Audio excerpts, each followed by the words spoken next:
Super Bowl selfies. Justin Timberlake said to the halftime crowd as he walked through the stands of Minneapolis' U.S. Bank Stadium. He sounded like a man out of time, which should have come as no surprise to anyone who'd watched the set that had just come to a merciful close.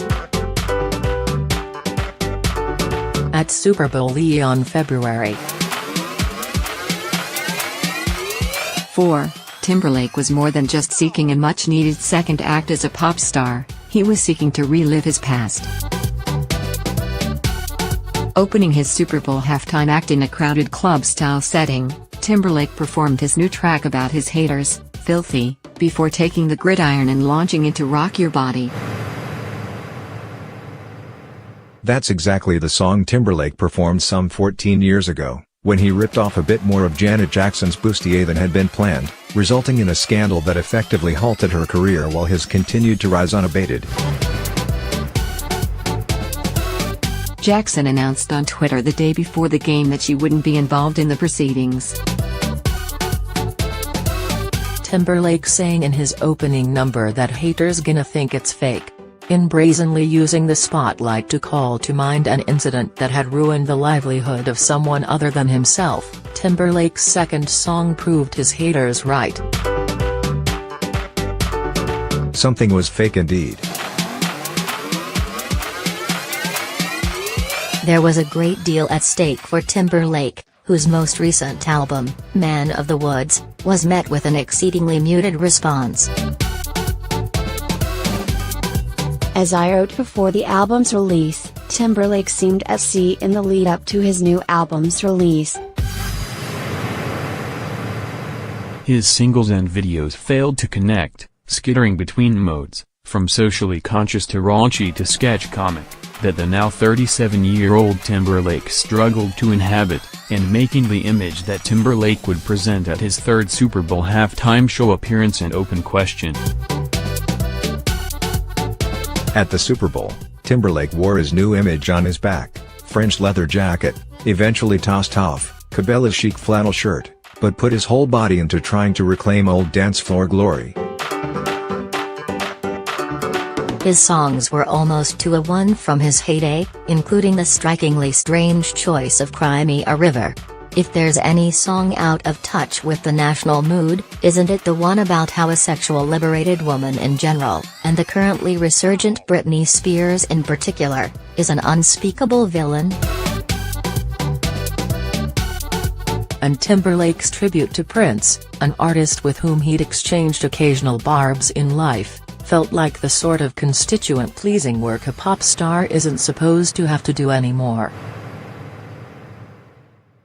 Timberlake paid fleeting homage to Prince during the Super Bowl, playing I Would Die For You as an image of the late singer unreeled on a fabric scrim, because Prince was a popular singer from the Super Bowl's host city of Minneapolis, not because of any particular fellow feeling. Timberlake may be selling Man of the Woods, but on Super Bowl Sunday he was a man in the weeds, scrambling through his archives to find any moment that might connect with an audience that, in substantial part, hasn't lived with his music. Timberlake's last album before A Man of the Woods was released in 2013, a lifetime ago for young millennial and Gen Z music consumers. Certain aspects of Timberlake's Super Bowl halftime performance, from vexing audio quality to a staging idea, gathering fans close to the stage, that became a lot less impressive when the camera zoomed out and showed just how sparsely populated the field was, cannot be blamed on the artist. But Timberlake's vision of himself as a pop star seems substantially less expansive than the respective visions of his contemporaries who have played this gig in recent years.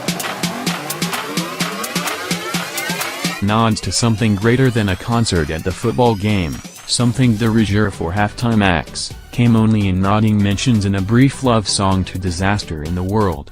By the time he marched around the Super Bowl stage to Can't Stop the Feeling, the levity had utterly leached away. Taking the stage alone, but for a cameo from an unimpeachable star who's no longer with us, foreclosed opportunities for connection, performing the old hits exactly as they've been done throughout his career. But for a Daniel Boone costume change, suggested Timberlake thinks his current persona can be perfected no further. What a missed opportunity. Speaking to the latter case, it's been striking to see pop stars in recent years use the Super Bowl halftime show as a pivot point, unleashing creativity, Katy Perry, or gutsiness, Lady Gaga, or political vision, Beyoncé, only previously hinted at on music's biggest stage.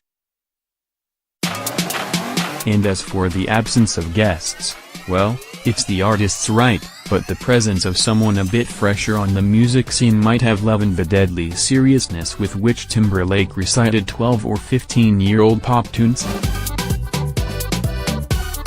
And welcoming back a slightly more venerable star, Jackson herself, might have been a moment of humanity for a star who used 13 minutes of airtime on TV's most watched night of the year to say nothing, really, other than that he loves his back catalog. You can't stop the feeling if the feeling never started.